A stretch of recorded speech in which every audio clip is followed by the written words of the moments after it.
Faire une bannière YouTube. Alors c'est quelque chose qui est extrêmement simple à faire, mais il y a quand même un problème de taille qu'il va falloir résoudre, et je vais vous l'expliquer dans ce tuto ici, c'est la taille de votre image. En fin de compte, l'image va apparaître de manière différente, elle va être tronquée fortement ou légèrement selon l'appareil que va utiliser le YouTuber. S'il utilise son mobile, s'il utilise une tablette, s'il utilise son écran d'ordinateur ou encore s'il utilise son écran de télévision. Donc dans ce tuto, je vais vous expliquer comment créer une image gratuitement en plus grâce à Photopea. Ceux qui ne connaissent pas encore Photopea, c'est un logiciel de retouche d'image, une alternative à Photoshop en fin de compte, mais qui est totalement gratuite et qui permet pas mal de choses. Donc ceux qui ne connaissent pas encore Photopea, c'est juste ici, il suffit de cliquer sur le lien, là vous aurez la playlist complète. Mais enfin, ici, on va donc utiliser Photopea pour créer une bannière YouTube. Alors pourquoi créer une bannière YouTube? Ben, regardez ici, vous avez un exemple sans bannière, vous avez juste le logo avec le nombre d'abonnés,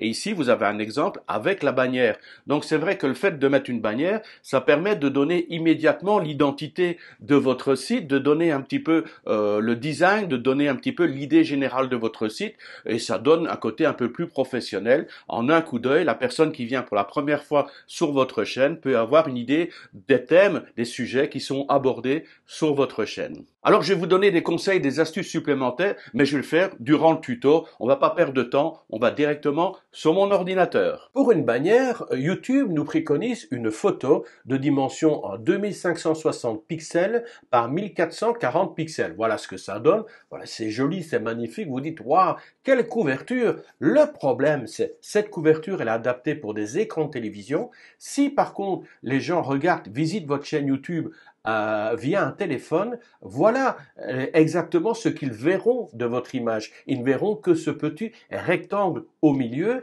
et même chose s'ils regardent à partir d'un écran d'ordinateur, à ce moment-là, ils ne verront que cette partie-là. Ça veut dire que tous les éléments qui sont en dehors de ces deux zones principales, donc la zone mobile et la zone écran de bureau, à ce moment-là, tout ce qui est en dehors de ces deux zones-là ne sont pas visibles par la grande majorité des personnes qui visitent votre chaîne YouTube. Donc, ce qu'il va vous falloir, c'est un gabarit, et avec ce gabarit, installer les éléments les plus essentiels, les plus importants, les plus représentatifs de votre chaîne YouTube, les installer directement dans ce cadre à partir du gabarit. Je vous montre tout de suite cela avec Photopea. Nous voilà sur Photopea. Alors on va charger un gabarit. Pour le gabarit, j'ai trouvé sur Pinterest. Je vous donnerai le lien. Comme ça, vous pourrez trouver le gabarit identique. Alors voilà, on a le gabarit. Vous voyez ici, c'est la zone télévision. Là, c'est la zone mobile. Et toute la zone ici, c'est la zone ordinateur de bureau. Alors, première chose à faire, c'est d'installer des repères. Alors, pour faire des repères, il nous faut déjà aller dans Affichage et vous allez dans Règles. Voilà, vous cliquez dans Règles et là, vous voyez, ceci est apparu ici en haut et à gauche. En fait, ça part de 0 et là, ça monte jusqu'à 2560 pixels. Même chose, ça vous montre le nombre de pixels. Enfin, c'est pas ça le plus important pour l'instant.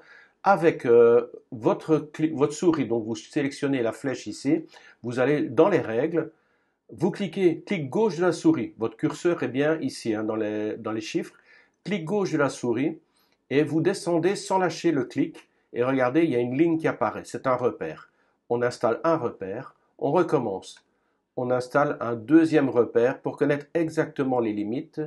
Voilà, maintenant on fait la même chose du côté vertical.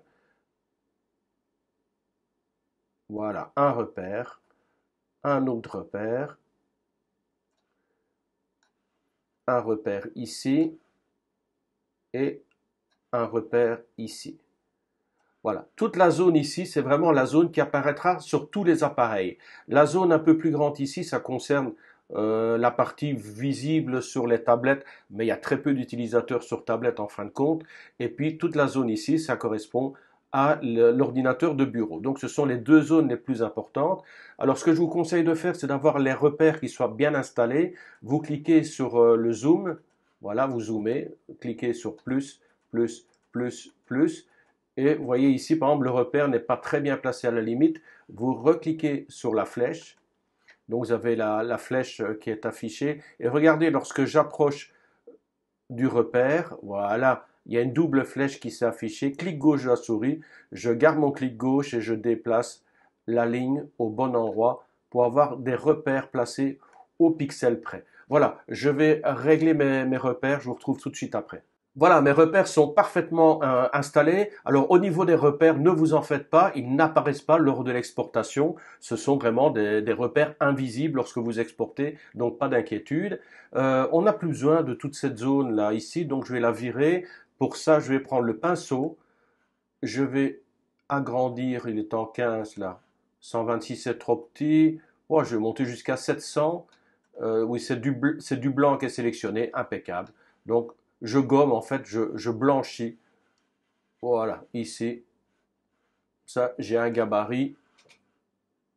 Voilà, j'ai mes repères, j'ai plus toutes les annotations, ça me suffit largement. Alors, ce qu'on va faire maintenant, c'est de faire rentrer une image, ouvrir.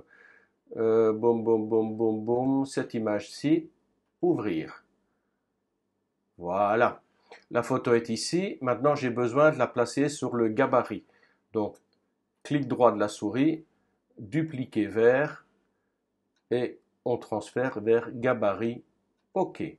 Voilà, la photo originale, je n'en ai plus besoin. Et j'ai la photo en gabarit ici. La photo est beaucoup, beaucoup, beaucoup plus grande que la photo. Donc j'ai besoin de raccourcir. On prend la loupe, on fait moins, on fait plus petit. Alors, oh oui, c'est vachement plus grand comme photo, hein. Alors, on va la redimensionner. Voilà, j'ai redimensionné la photo comme ça convenait pour que dans le rectangle ici, vous voyez, le rectangle le plus important ici, j'ai les deux massifs rocheux, là, les deux petites îles rocailleuses qui apparaissent. Les îles apparaissent, on voit un bateau ici, un bateau là. On sait très bien, ça me convient. Comme ça, je sais qu'au niveau du centre, j'aurai une image qui soit plus que acceptable, qui soit relativement jolie, dont est représentative. Là, on fait pour ma chaîne YouTube Expatriation en Thaïlande. Donc, ce sont des images de la Thaïlande. Alors, le plus important, je vous l'ai dit, c'est le cadre ici, le rectangle qui est ici. C'est là où doivent se trouver les informations majeures. Alors maintenant, on va mettre un titre ici. Alors, vivre en Thaïlande. Où c'est écrit tout petit, je ne vois même pas s'il y a des fautes ou pas. Alors, hop, on sélectionne. On agrandit. Vivre en Thaïlande, c'est bon. Par contre, le noir, c'est pas très joli. On va opter peut-être pour du bleu, là.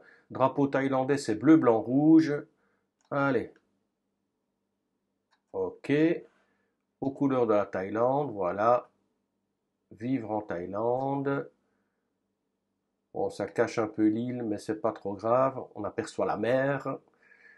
Vivre en Thaïlande, on voit encore un peu le bateau. Par contre, il faudrait mettre un petit coup de biseau et peut-être une lueur externe.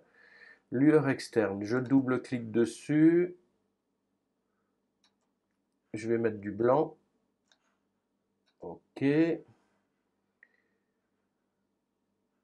Tamiser, non, je veux précis. La taille. Voilà, comme ça ressort déjà un peu mieux. Vivre en Thaïlande. Et on peut mettre à 100% ici. On peut peut-être réduire à 80, 85, OK. Et je dois veiller aussi, très important, j'agrandis. Il faut veiller à ce que tout ça ne sorte pas du cadre. Peut-être légèrement ici le blanc du i qui sort un peu du cadre, mais c'est pas trop grave. Voilà. Vivre en Thaïlande. Et deuxième titre, je vais rajouter, je vous retrouve juste après. Voilà, vivre en Thaïlande, tuto et reportage. Maintenant, on va utiliser les deux zones qui sont ici. Alors, la zone ici, on va mettre deux, trois éléments supplémentaires. Et zone ici, importante, parce que c'est là qu'on peut mettre le lien vers son site internet. Alors, on commence par mettre quelques infos ici, du style visa. Moi, je vais faire toute une série, je vous retrouve juste après, hein, comme ça on ne perd pas trop de temps. Voilà, le texte est terminé côté gauche, visa, culture, info, loi, actu. Maintenant, on n'a plus qu'à faire le petit texte ici à droite, même topo, hein, ça va être notre site. Voilà. Voilà, tout est bien installé. Maintenant, on n'a plus qu'à exporter. Je fais vraiment au plus vite, hein, je ferai des vignettes plus sympathiques par la suite. Là, c'est vraiment pour vous montrer le concept des gabarits. Alors, fichier, on va fichier, exporter en tant que... Oh, PNG, il n'y a aucun problème. Hein. Gabarit, pleine qualité. Gabarit, on va l'appeler Vivre en Thaïlande. Retraite, expatriation. Enregistrer. Et on l'enregistre dans bannière YouTube. Ok. Dernière étape maintenant, installer la bannière. Donc, je peux quitter. Alors, on est sur YouTube, on est sur ma chaîne Expatriation en Thaïlande. Alors, on va sur votre chaîne. Bonjour et bien. Voilà, vous voyez, il n'y a pas de... Ici, il n'y a rien. Alors, personnaliser la chaîne. On va dans Branding. Branding, vous voyez, j'ai déjà mis le logo, ça c'est important aussi. Importer, voilà, image de la bannière, importer. Vivre en Thaïlande, ouvrir. Voilà, et OK. Une fois que vous avez fait OK, n'oubliez pas de publier. Voilà, on publie. Et logiquement, ça devrait déjà être sur la chaîne. On vérifie tout de suite. Votre chaîne. Bonjour et bienvenue sur la chaîne dédiée à l'expatriation. Voilà, on y est. Donc, toutes les informations sont bien présentes. Le Vivre en Thaïlande, tuto et reportage, c'est visible.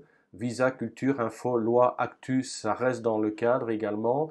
Et notre site avec ici Expat-Siam juste en dessous. Donc, si je clique, logiquement, ça doit accéder à mon site internet. Voilà, Vivre en Thaïlande. Et pour ceux que ça intéresse, je peux vous apprendre également à créer un site internet comme celui-ci, avec des articles, Vivre en Thaïlande. Donc il suffit de cliquer sur un article et l'article s'affiche. Mais là, c'est un autre sujet. Avec en bas, beaucoup de photos, en bas des suggestions pour d'autres articles, des petits effets de l'image. Tout ça, je peux vous apprendre, il n'y a aucun problème. Si vous voulez, dites-le moi en commentaire. Bon, je crois qu'on a fait le tour. Hein. Je sais que c'est un peu complexe à comprendre avec ces histoires de gabarit, mais voilà. Bon, faites quelque chose qui soit plus esthétique. Moi, j'ai vraiment fait au plus vite ici. Il y a moyen de faire des choses beaucoup plus jolies que ça. C'est un peu criard. Mais bon, voilà. Au moins, au premier coup d'œil, on voit Vivre en Thaïlande, tuto et reportage. On sait tout de suite à quoi correspond la chaîne. C'est le but principal. Puis le but, c'est effectivement donner envie de visiter un petit peu toutes les vidéos qui sont en dessous. Voilà, c'est fini pour ce tuto. Je vous dis à très bientôt pour une nouvelle vidéo. Et d'ici là, portez-vous bien. Bye bye.